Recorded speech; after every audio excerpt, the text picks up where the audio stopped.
omulabi waffe atugoberera ku Obulemu Media Initiative tukwaniriza nate kwebaza egyonna gy'otusizaako engalo n'okwebaza okutugoberera ku mikutu gyaffe gyonna nga bw'ogimanyi Obulemu Media Initiative Uganda, Facebook, Obulemu Media, ku TikTok, Obulemu Media, YouTube, Instagram, LinkedIn, mikutu gyonna webale nnyo okola kirungi nnyo. N'olwaleero tukomyewo tutunuulidde obulwadde obulemu obwa Cerebral palsy.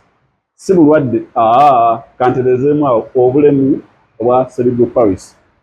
Mulundi oguwedde twalaba munnaffe twafunayo munnaffe omu yali Nsamba Godfrey Atoki ng'atunnyonnyola bye bayitamu nga abalina obulemu bwa Cerebral palsy.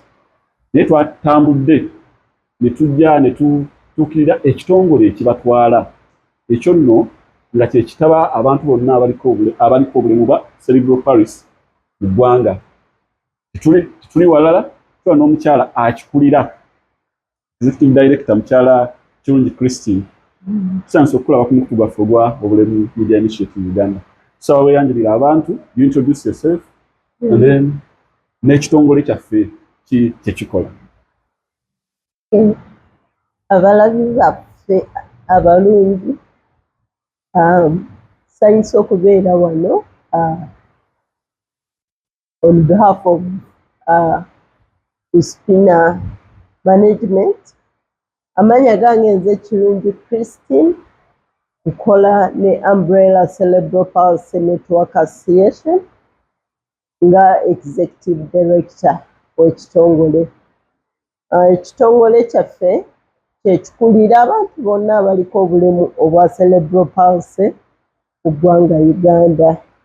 Ensonga lwaki waliwo ekya network group zonna oba ebibiina eby'abantu abaliko obulemu obwa Cerebral palsy ffe maama waabyo.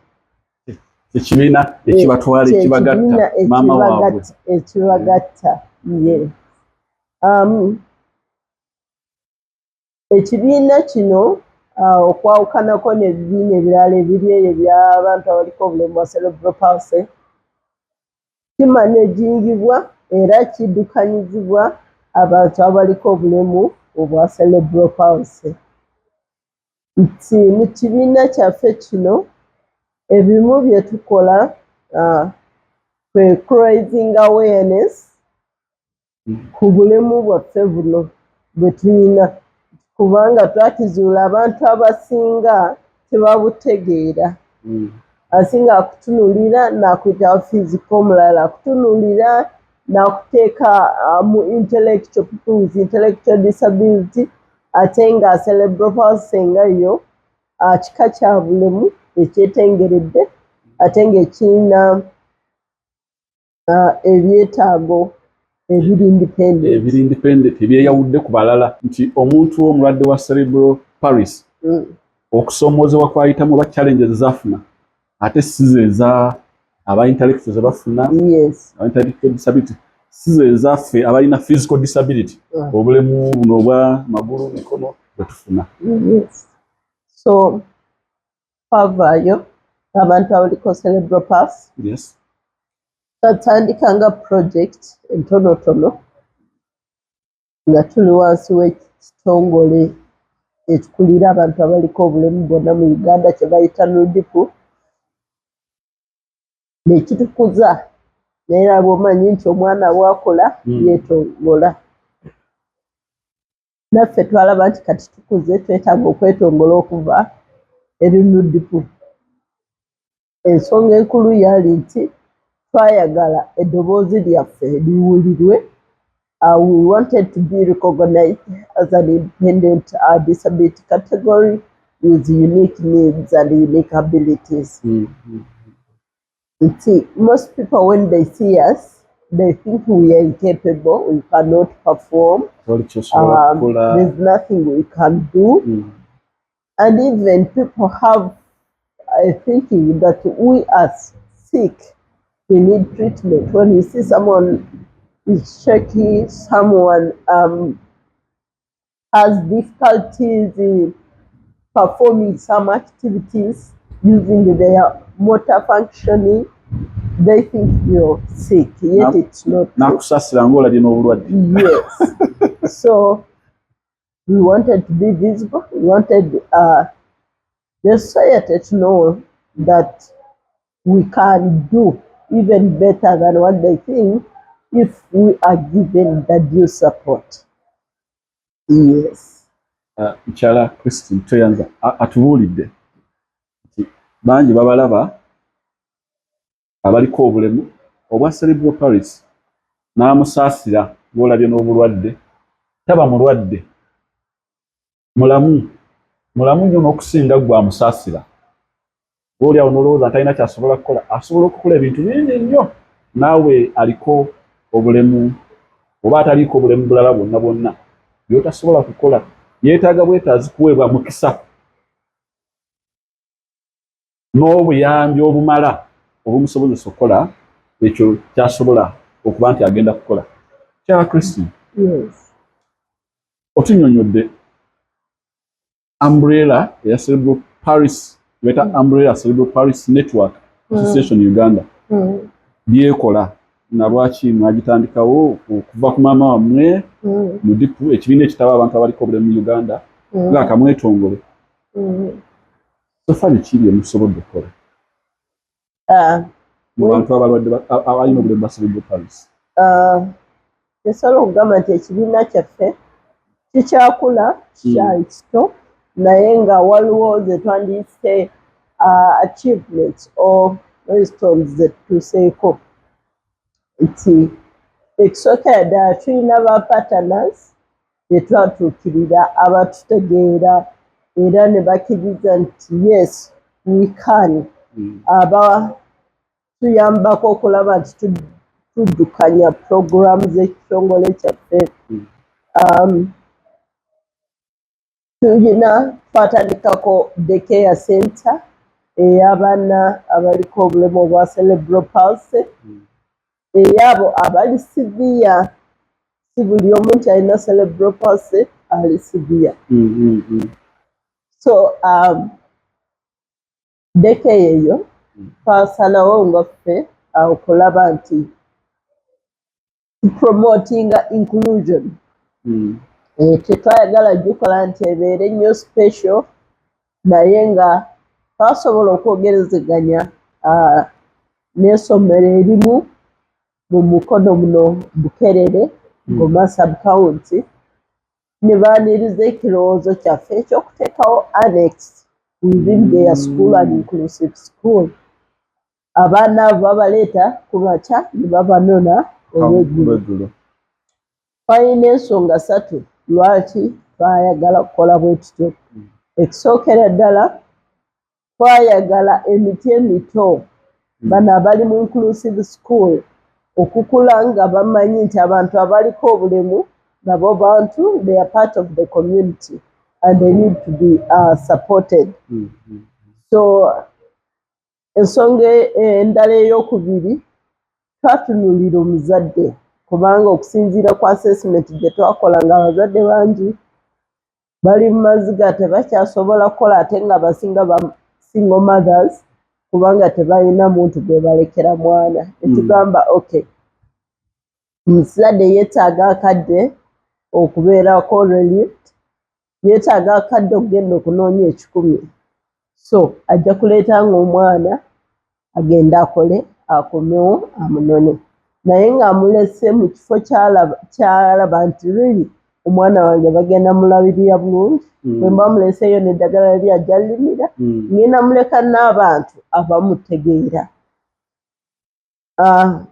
Ekirala ne twagala nti abaana bano ebiseera ebisinga babaleka nnyo waka, babasibira mu mayumba, babasiba emigwa ne baleka emmanju eyo. Ne babeera nti abamu badevelopinze behavioral challenges.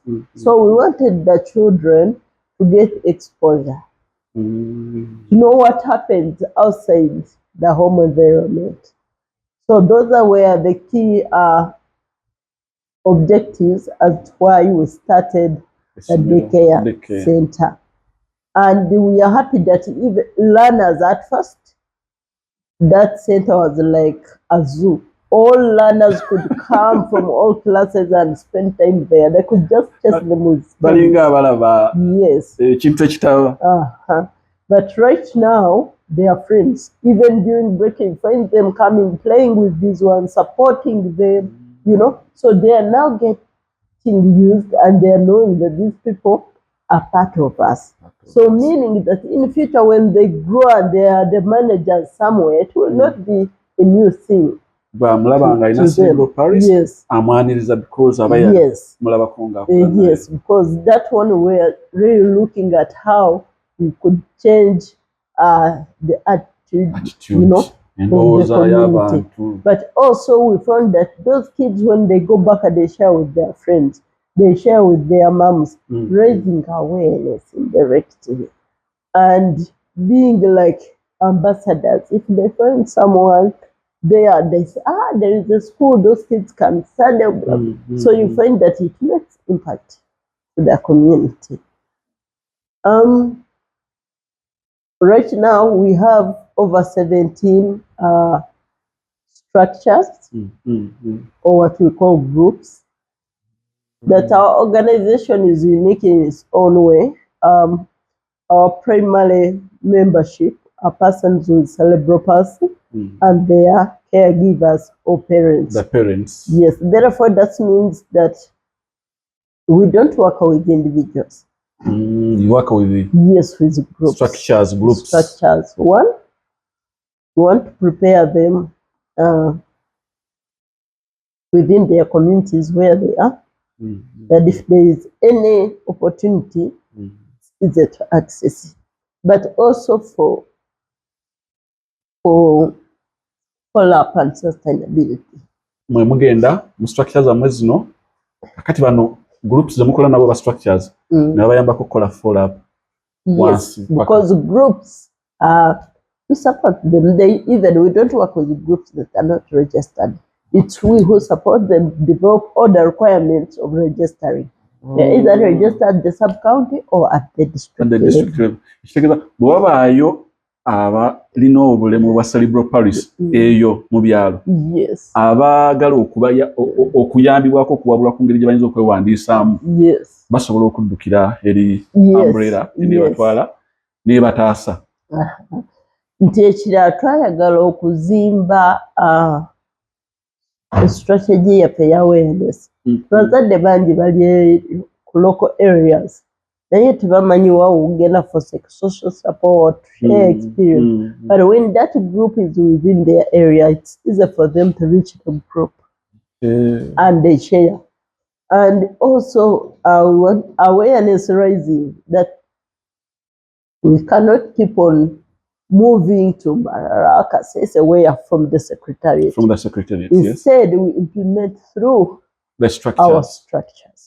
No bagaba ne twagala kola kino mugenda mukole kino kino structures nezikola. Yes.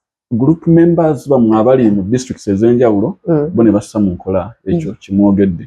Yes. Obooli awo kuba ku awareness kusomesa bantu abenjawulo engeri yenkwatamu muita mu structures zamu. Yes. That is good. Nebo kuba nti clubbing a government program ezeyina okulaba nti tuli included, we push our structures.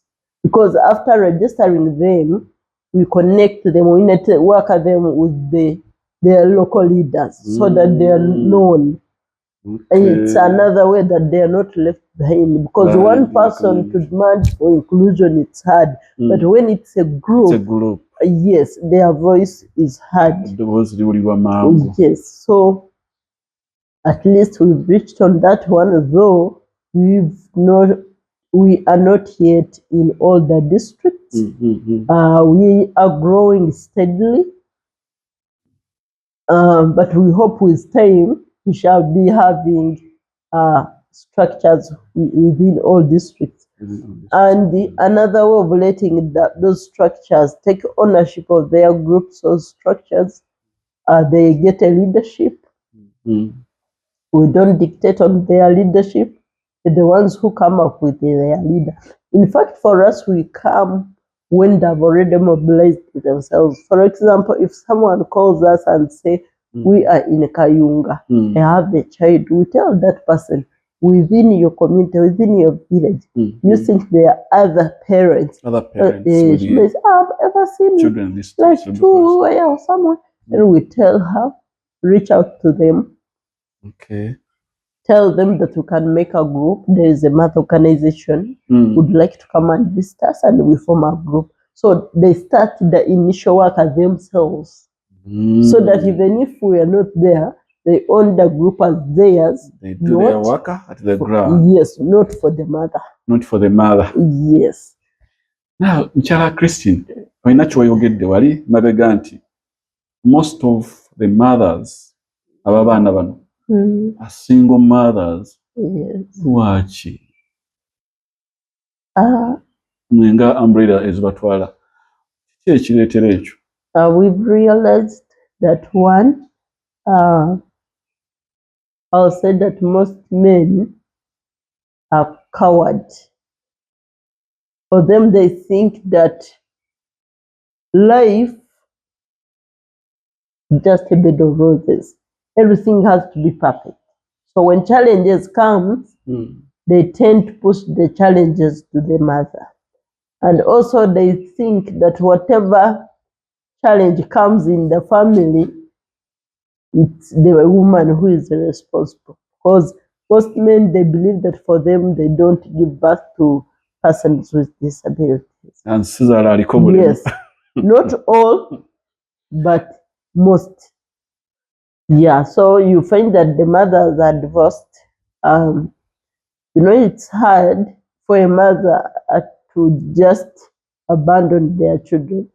There are those who can do it, but the majority, they will stand by their children. Ina gwe jako interview recently. Yatugamba nti taata we yali alese ekiteeso ekyana bakitte. Yes. Maama n'amuddusa n'amutolosa. N'agenda n'omwana we amukuze amudduse nga taata ayagala kumutta. Bubaka ki bw'olina eri abasajja? Nja kubawa ekyokulabirako mbagambe nti ekisookera ddala omuntu yenna asobola okufuna obulemu. Bw'olaba nti omwana we afunye disability,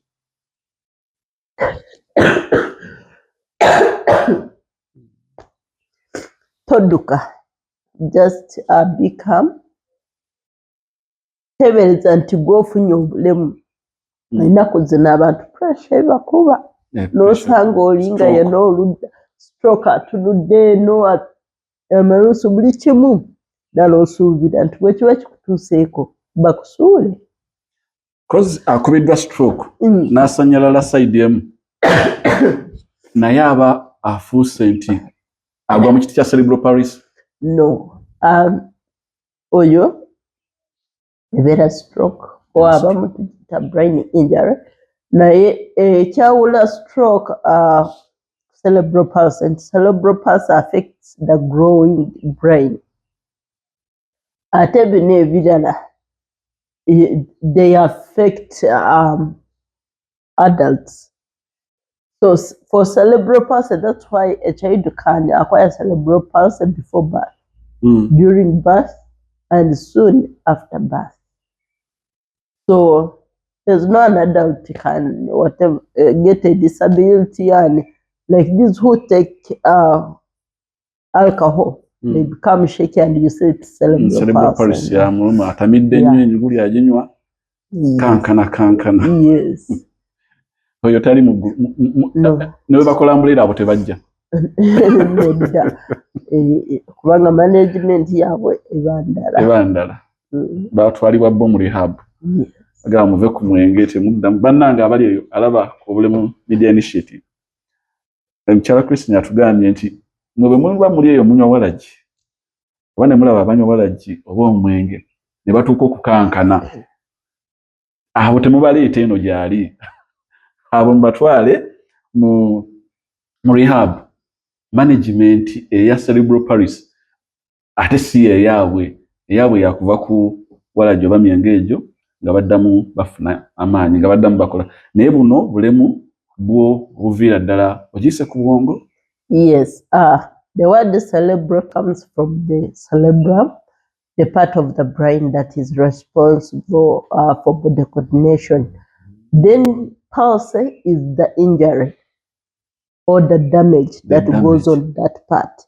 That's why it's called cerebral palsy. So the features one presents physically depends on how big the injury on the cerebrum.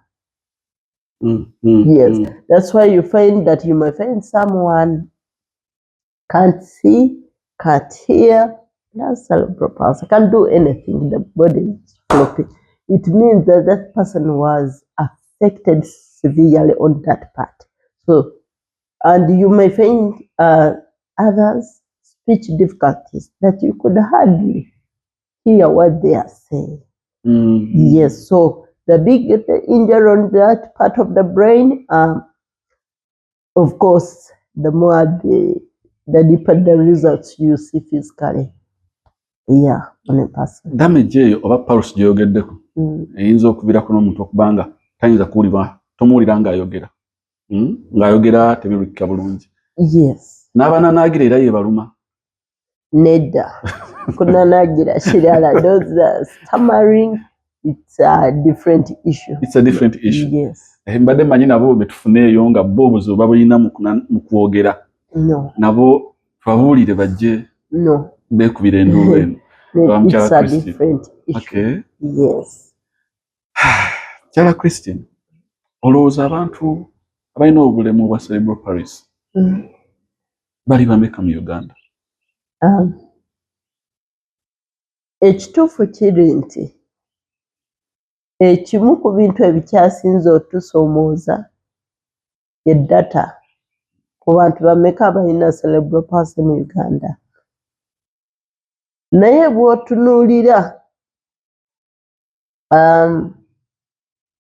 obulemu obukyasinze okukosa mu baana, cerebral palsy. Cerebral palsy is the most disabling condition in childhood.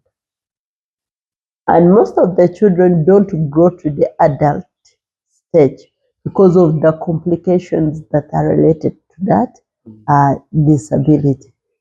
It's really complicated in managing it, and most of them, they don't get the appropriate support, which makes it hard for children with cerebral palsy to grow. Most of them, yes. So for us as an organization, UCPNA, through our structures, in our database, we have over 4,000 persons with cerebral palsy. But now we don't know how many we are in the whole country. In the whole country, because you're talking of the 4,000 more structures here, the 17? Yes. And the 17 structures are in different areas. And remember, even them, you find that they are not sometimes covering the whole district. So that one only tells you that they are many. Are you contented with the statistics report? No, we are not. Actually, for me, I was very disappointed. I even regretted why, because I was one of the person that those people from Ubers could come capturing the video, see how I'm working, I'm talking, I'm doing things so that they can use it to train the enumerators to be able to capture data. And I even had higher hopes that cerebral palsy, they will indicate per category, because they had really put together with other organizations of persons with disabilities. We tried our level best to network and see that UBOS produces a document that will clearly bring out the number of persons with disabilities per category. And it was a great disappointment that we didn't see anything. So we are not okay with the results. We are not okay. Priority when it comes to issues of persons with disability is not there. Mostly within some ministry or departments of the government. They do it, they talk about it on paper, but implementing, it's not there. Because if they say, I think this week, last week, I saw one minister saying that they don't know how many learners with disabilities are in school, so it's hard to plan for them. Who is supposed to look for that data? If the minister doesn't know. You know? And so that means we shall keep on missing out on the programs not being planned for because they are saying they have no data. Really?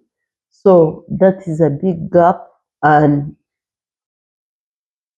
it's a big gap. So as we are talking of the 2030 agenda and what, so the responsible departments or ministries should know that really the disability movement is not contented. We feel the inclusion is not there as it's supposed to be.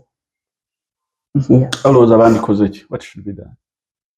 Me, I think that we have people with disabilities who have education, who have done it.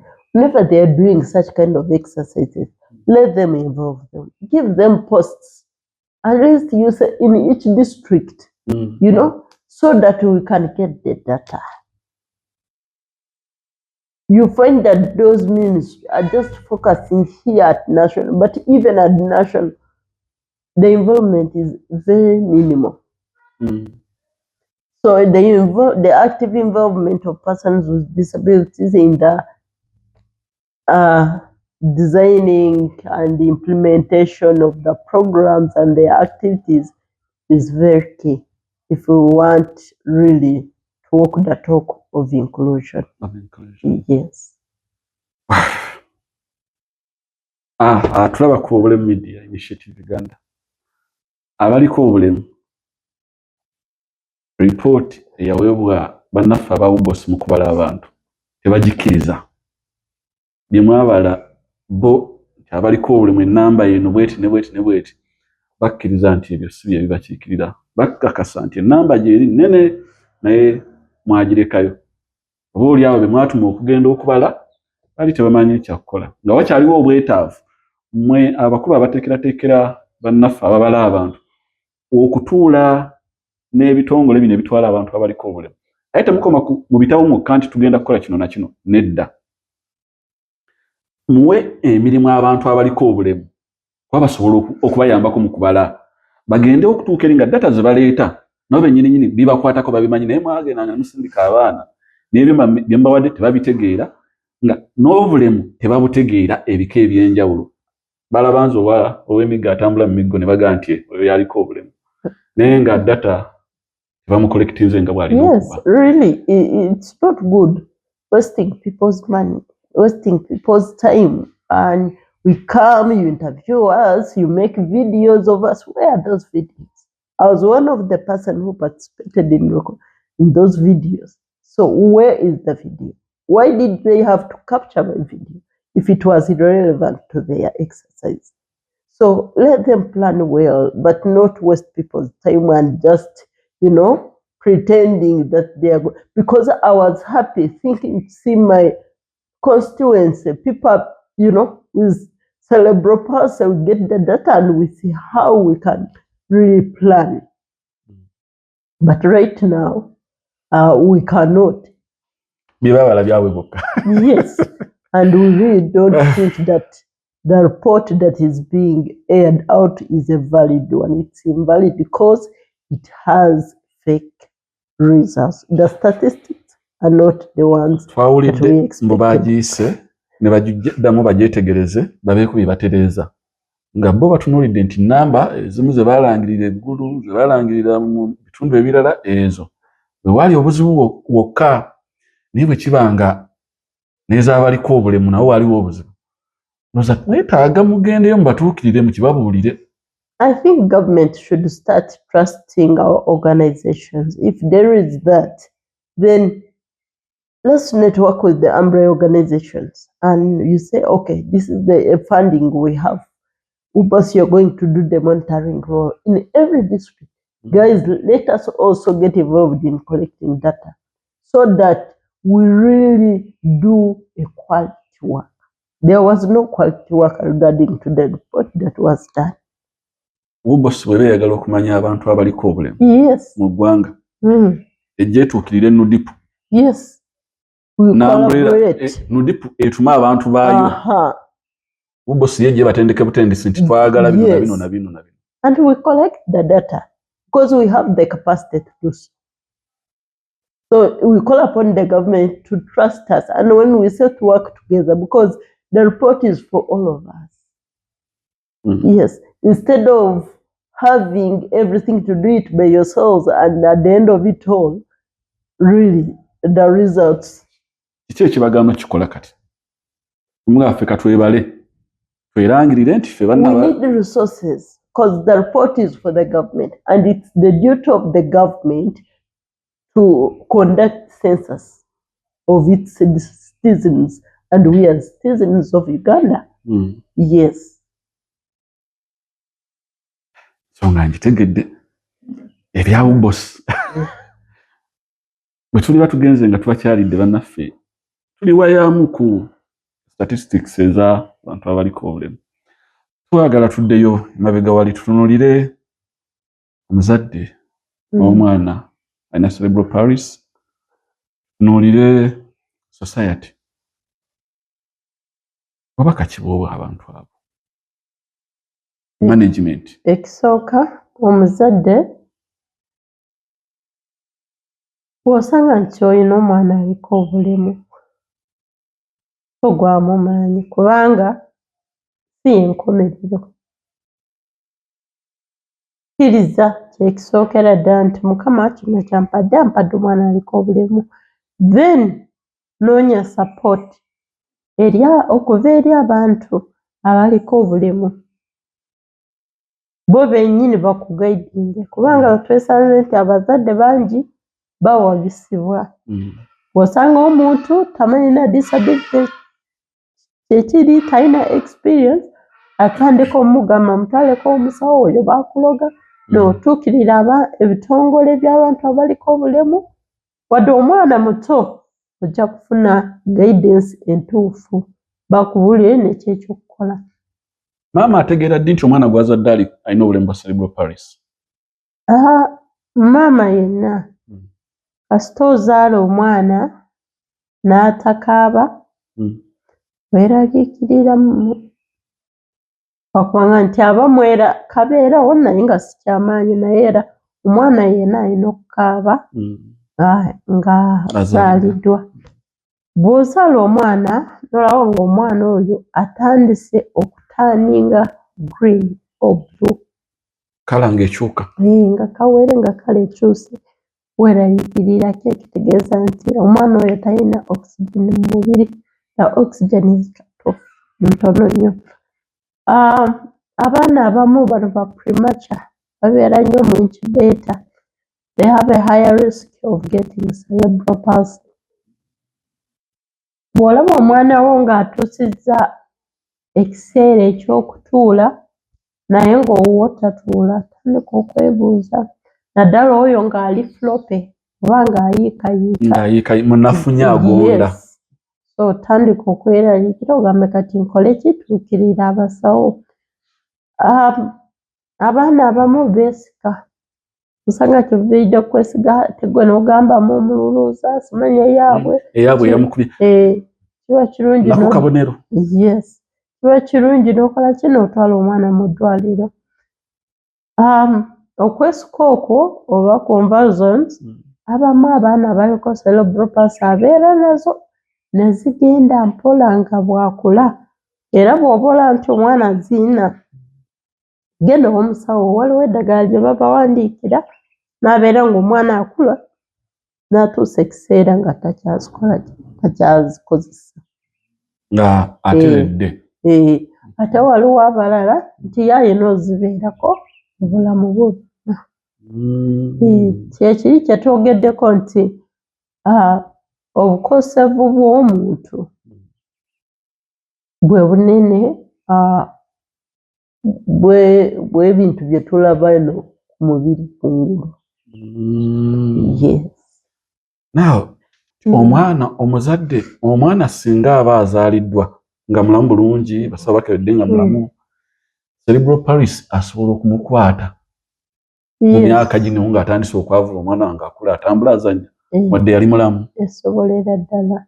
Etya? Cerebral palsy ebigireeta bingi naye ebisinga tetubimanyi. Twagambye okuzaala omwana nga tanaba asobola okufuna cerebral palsy. Tanneetuuka kuzaalibwa n'abateekamu ekyo. Zino jaundice eziri severe bamuyita kamuli, omwana asobola okufuna cerebral palsy. Omusujja guno ogw'okwesika guleetera omwana cerebral palsy. Then accidents, omwana n'omuleka abazadde abamu omanyi okuleka abaana n'abaleka mu mmotoka ne beesibiramu accident. Omwana ayinza okuba otambula, abazadde abamu atambula n'omwana atudde mu maaso mu kifo ky'omu maaso mu mmotoka n'akuba omutwe ku dashboard. Ayinza obutakirabirawo nti ekintu ekikoseza omwana, naye buli bw'agenda okula ogenda kulaba omwana deterioratinga. Nenneekanga ekintu n'esiba omwana n'atomera dashboard. So kimukosa ogenda okwesanga nti ate olabye omwana abadde atambula, abadde akola kyagenda ate adda mabega agenda anafuwa. Yes, ogenda osanga nti afunye cerebral palsy. Swimming pools, nti omwana asobola okugwamu mu mazzi n'asuffocating, omugenda okumugirayo ng'already akoseddwa ku bwongo. Bwakoseddwa ku bwongo, cerebral palsy. Yes. So ebintu ng'ebyo, the accidents n'endwadde ezimu zireeta obulemu bwa cerebral palsy.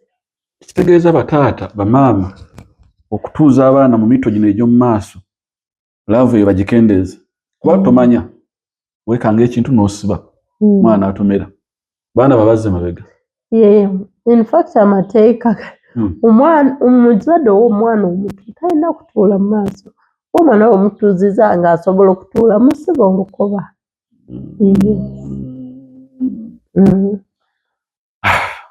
Ali ku obulemu media initiative tunuulidde obulemu obwa cerebral palsy olunaku olwaleero nga bwe nakunnyonnyodde nti tulina akulira umbrella ayitaba bannaffe abalina obulemu obwali ebibiina ebyemwegattira abaliko obulemu bwa cerebral palsy.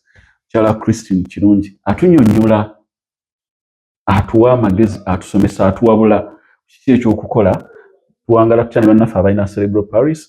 Abaffe abazadde tulwanye tutya okulaba nti omwana aba talina cerebral palsy tannamukwata ate tamukwata nga bw'atubuulidde nti osobola okulekawo emmotoka omwana n'ayingiramu n'azannyiramu n'asuffocatinga, kivaako obulwadde bwa cerebral palsy. Omwana agudde mu swimming pool n'abeereyo nga talina amuyamba, mugenda okumuggyayo ne mumunyigaanyiga ateredde awonye naye asobola okukwatibwa cerebral palsy. Omwana omuvuga mu mmotoka mutadde mu maaso awo, mwagala nnyo, n'oweekanga ekintu tomanyi, oyinza okuba hampo, oyinza okuba muntu asala n'osiba lumu omwana n'akuba omutwe ku dashboard. Kisobola okuvaako obulwadde bwa cerebral palsy. Mukyala Christine Kirungi atusomesa, atunnyonnyola. Mukyala Christine, abantu tebawa bantu baliko buli mu mirimu. Abantu abalina cerebral palsy, ebitongole sinalabayo ebitongole bibawa mirimu nga bakola, tebaasoma. Bwe baba basoma olowooza baasoma mirimu mikyamu. Nina gwe mmanyi yasoma ali mu catering. Neŋŋamba naye kaakati ddala kuba aba akankana n'akwata atya butto amuteeke ku frying pan. Emirimu gye basoma gye mikyamu oba bano be bataagala bo mirimu? Ekisookera ddala nti abantu abaliko obulemu bwa cerebral palsy bakyafuna okusomoozebwa kw'amaanyi acquiring education, nti bw'aba ng'ali mu ssomero ojja kusanga nti oluusi taweebwa nakadde naye participatinga.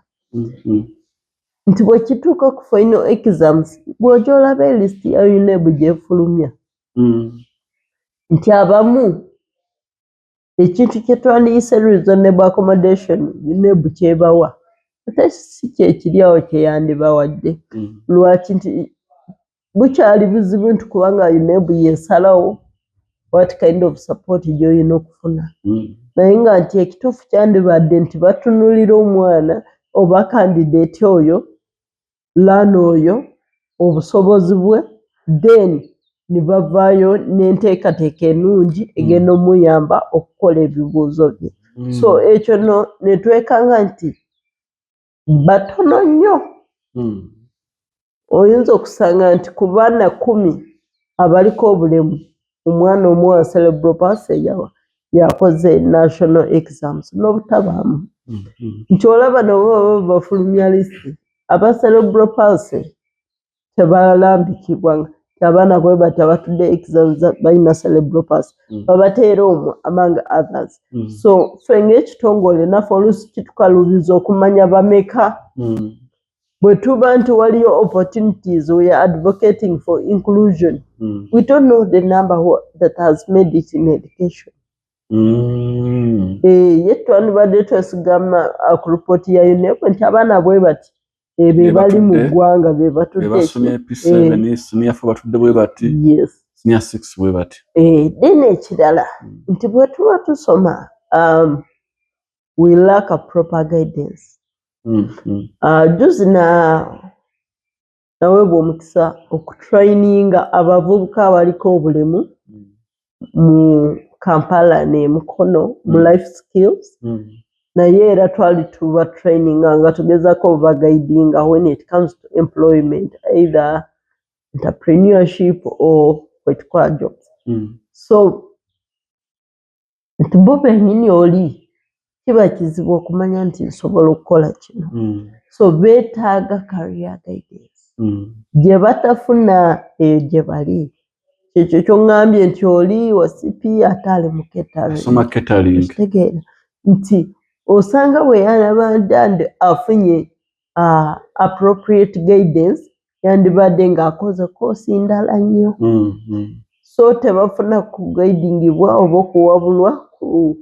nga bakola choices ate n'ekirala nti ffe ng'ekitongole tetuli bamativu tetuli included mu programu ya government eya skilling nti batulese emabega batwala ba welding bakapenta tailoring naye ffe abalina obulemu bwa cerebral palsy ezo emirimu tetugisobola tetujja kusiba nviiri twandisanyuse nnyo nti gavumenti eyina ne institute eya computer we trainingira abantu mu digital amagezi emirimu egisobola abantu abalina cerebral palsy girina kubanga giri computer no waliyo abasobola n'egyo emirala but mu vocational za governments kubanga twakigezaako nga bafulumiza call naye ng'abaana betwarecommending nga bamaze n'okujjuza biki nga basobola okukola ICT naye nga teriyo institute nga bwe tugendayo ng'ezo bwe twabasindika bali batugambye Lweza ng'ekyaliwo naye n'otuukayo ne bagamba we don't teach computer so you are talking of skilling and the world is growing the generation now digital is .com so I can be able and learn how to design websites and to do graphics that's where my ability is and those are the skills I need and you're saying inclusive skilling but again I'm left out so you see that really the skilling program has left some categories of people with disabilities not benefiting. Magezi kigoba naffe abateekerateekera ebyenjigiriza nsaba be Ministry of Education nti really ekisooka tubasaba nti tuleme kubeera rigid n'ogamba ye policy nti bwe wabaawo akutuukiridde nga ffe ebitongole nga tugamba nti tulinayo omunafu ono yeetaaga okuterezaamu n'okumuyamba mu ngeri kijja asobola okukolamu ebizaamu mu ssomero naye n'ebyo byakamalirizo nti ate muleme okulaba nti azifu tubawo obuzibu kubanga omwana oyo bw'aba takoze ekibuuzo kye oba bizaamu bye nga bweyeeteeseteese abeera awulira emyaka gye gyonna mu ssomero gifiiridde bwereere tegimugasiza. Waliwo omu twagezaako nnyo naye tetwasobola kusucceedinga cause ayina speech difficulties ayina cerebral palsy eye abeera mu kagaali n'okwogera kuzibu nti ebigambo by'omuntu bw'oba toludde naye oba tobadde naye akabanga tojja bitegeera nti okusaba kwaffe kwali nti omwana oyo bajja bamwasesinge nga bukyali omuntu anaamuyambako mu exam bamusindike mangu ekyenako omwana oyo yakola Uganda nga one of her paper tibamusindike bukyali getting used to the speech of the candidate tekyakolebwa nti UNEB engeri gyekolamu kubanga nange gye nakozesa ajja ne bakwasesinga n'okuuma bwe banaasindika omuntu oyo ajja ku exams oba one day to the exams ku briefing so n'owesanga nti omuntu oyo tagenda kutegeera by'oyogera tajja kukuwulira bulungi wesanga nti omuntu oyo tawandiise ebiva mu ggwe kubanga enjogera yo abadde tabitegeera so ebintu ng'ebyo bye twetaaga okugonzamu okukolamu adjustment UNEB shouldn't be rigid and saying this is what the policy is saying and yet you are talking of inclusion. So if I'm not really being included when I'm doing my exams and then you are talking about inclusive education, you're just doing what you assume that will work for me. I don't think that that is inclusion. So there is need for change. And when we ask for reasonable accommodation is something that can be adjusted. Yeah. Something that can be adjusted. Muleme kugamba police bannange ebintu ebimu bisoboka okukyuka kubanga ne police era zikolebwa ki bantu kale bw'abaawo ensonga ngeze tulowooza eno ffe abaliko obulemu nti mwanditudde nga kino tukikutte tutya n'abo bennyininyini abakwatibwako ensonga ne mbawuliriza oba waliwo obwetaavu bw'okugenda nga tusoose kusomesa abatuteekerateekera bayige nti balina otuteekamu nteekateeka ezo ezikolebwa because it seems ffe tujja kukoowoola gavumenti nti gavumenti evaayo nnyo n'eraga ensi nga erikola ebintu ebitasosola abantu abaliko obulemu bw'otunuulira ku Global Disability Summit commitments Uganda ze yakola eyogera ku inclusive health, inclusive education and inclusive employment. How far is the implementation of those commitments? Really?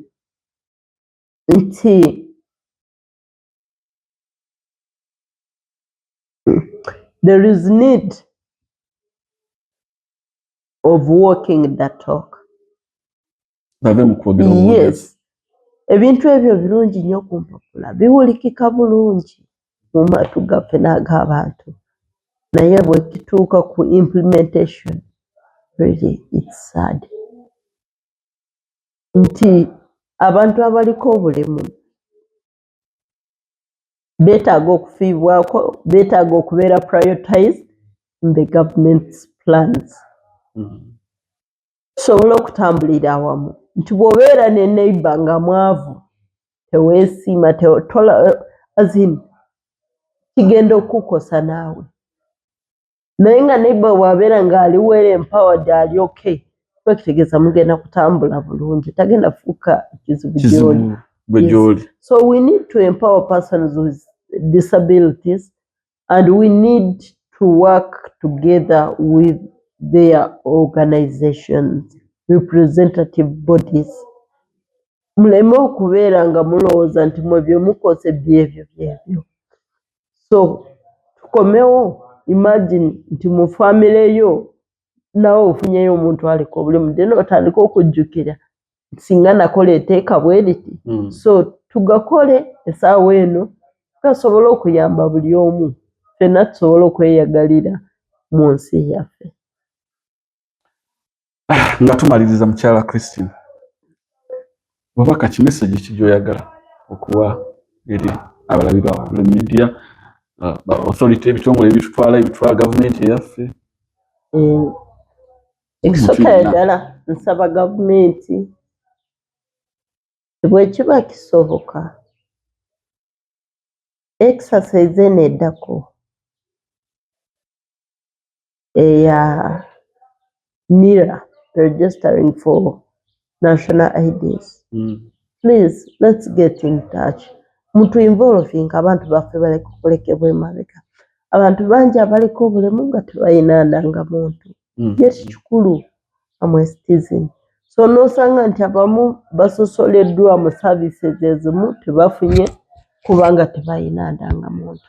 Ku luno tusaba nti mugonzeemuko mu simplifying methods ku bintu bye mukwaki bye musaba. Okugeza nti ebintu byambi omugamba put a thumbprint. There are those who cannot put thumbprints. Their hands cannot. Yes.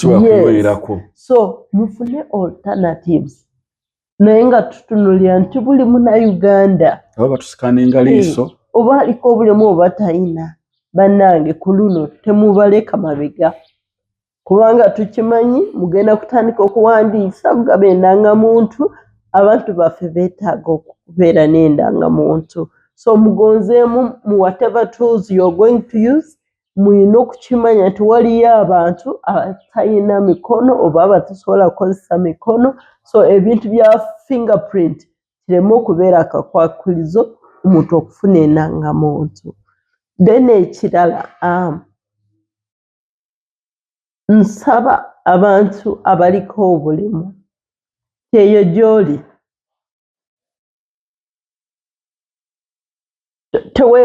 nawe tobeere to giving up on yourself. Okubeera n'obulemu it's not the end.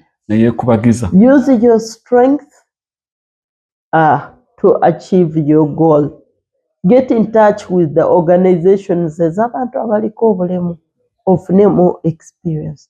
Then n'abazadde namwe mbasaba nti gezaako okuyamba omwana wo, ekisooka kiriza nti oyo omwana Katonda gwe yakuwa, then gezaako okunoonya networks ezisobola okuwabula obulungi obw'okukugaidinga. Oyinza okuba Yesu oyina ssente ezitwala omwana mu ssomero ly'oyagala naye nga experience on job carving or on career guidance nga togiyina. So gezaako okutuukirira ebitongole eby'abantu abaliko obulemu basobole okukuwa amagezi n'okuwabula abaana bano bakole choices ennungi.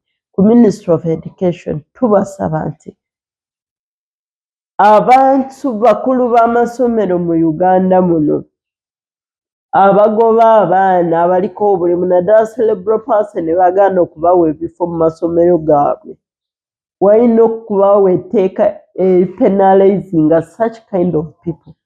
Ebintu ebyo gye biri babagoba. Ekikwasa ennaku nti n'agamu amasomero ga gavumenti bantunaga tetujja musobola wano, so muteekewo etteeka. Ate singa kisoboka mutuwe free number, telephone number omuntu gy'asobola okukuba nikesi kimubaddeko musobola okujja okulondoola ensonga eyo. Kyekimu ekintu ekitiisa abazadde okutwala abaana mu masomero.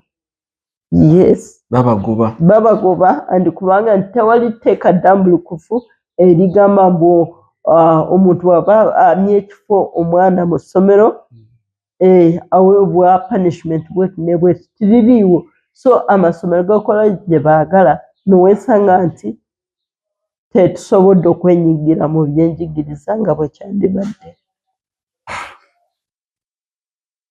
Tulina mukyala Kirungi adde akumekereza obubaka bwe n'agamba bannange amateeka gaffe ge tulina agamu si malungi. Essomero lya gavumenti ligoba omwana aliko obulemu mu ssomero eryo bwe terijja kumusobola nga weetaagawo obwetaavu obw'etteeka ne bannaffe abavunaanyizibwa ku byenjigiriza okwenyigira mu nteekateeka eyo. okukola enteekateeka eyamba abantu abaliko obulemu, okuteekawo amateeka agayamba abantu abaliko obulemu. Atugambye tubijje mu kwogera ne ku mpapula eyo gye biri ebirungi ennyo tubisse mu nkola. Tweyanza mukyala Christine. Tujja nno kudda tulabe nga abantu baffe abaliko obulemu tujjayo eddoboozi lyabwe. Amiina, tujja sanyuka nga tubalabye. Mukyala Christine, ng'omugwe eyakula ng'oliko cerebral palsy, saba kumanya gwe experience yo yali etya gy'oyiseemu? Ezawe nze omu ku abo eyafuna cerebral palsy nga nkuze. Ku myaka emeka? Yali mu myaka 9. Yes. So sister wange yangamba gyali teginawera 9. Nalwala musujja gwa cerebral malaria. So we nafuna omusujja nenesika nengwa wansi. Mama teyaliwo, tewaliwo omuntu waka. Baneiba bwe bajja balowooza nti mbuuse eddagala. Ng'egyo nalimba ku ssomero engwa. So ne basooka kuntwala ebyekinasi tukole kino kumbe nedda. So enkeera yalwo lwegula ogenda kugamba asibye tumutwale mu ddwaliro nga kiri late nga ntaninze even the skin. So ndi stiff batuusa mu ddwaliro the medical personnel eyaliwo n'alowooza nti it's tetanus. So he treated me with tetanus medicine. But I was told that there was a white man who had come like to work in one of the hospital and said, no, change the medicine, this is malaria. So when they changed the medicine, that's when I started like responding to the medication. So that's how I acquired cerebral palsy. But in all that, my mom didn't give up on me. She kept on trying everything. I remember we spent Mulago 4 months admitted. Because after some time, we were referred to Mulago National Hospital, where we spent some good time. They were trying to diagnose to find out what it is. And at the end of it all, they said it was malaria and it weakened her nerves. So I was referred to the physiotherapy department, that is Mulago, but again, since we were from up country, my mom had to learn how to do exercises. She had to learn basics. So we went back home and she kept on supporting me.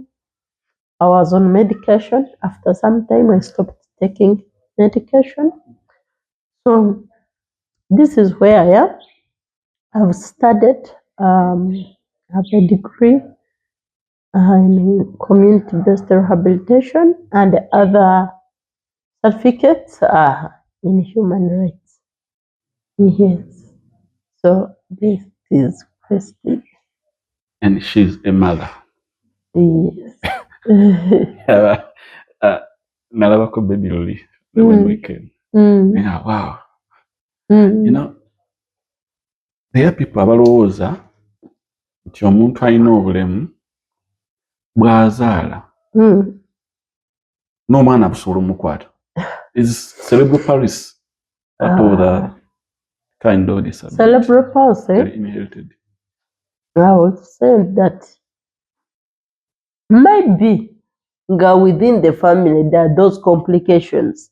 For example, most children who have sickle cells, who are sickler, they have CP. So you go to the east, Busoga area, there are many children with cerebral palsy, and many of them they have sickle cell. So such of those conditions, it can be. Yes. So But it's not true that every person with cerebral palsy, even the child, can get cerebral palsy. No. Yeah. Ndoza muyize temutya kuwasa temutya kufumbirwa balina cerebral palsy abaana bamwe tajja bakwata. Yeah. Waliwo munange omu gwe twakolako interview yagamba maama we yamubuuza naye kati gwe nowasa mwana waani ekirungi yawasa ayina n'abaana.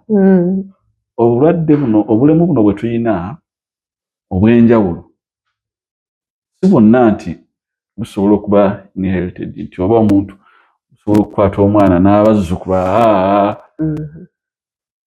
bukwata gwe muntu aba bulina tebweyongerayo. Kyala kirungi neeyanziza akadde kale si bonna ffe tweyanziza otukyazaako ku obulemu media. Tujja kudda tujja kweyongera singa nga waliwo ebigenda mu maaso byetwagala okubaako byetukubuuzaako olyawo n'okusomesa eggwanga. Mwebale nnyo mwebalire ddala.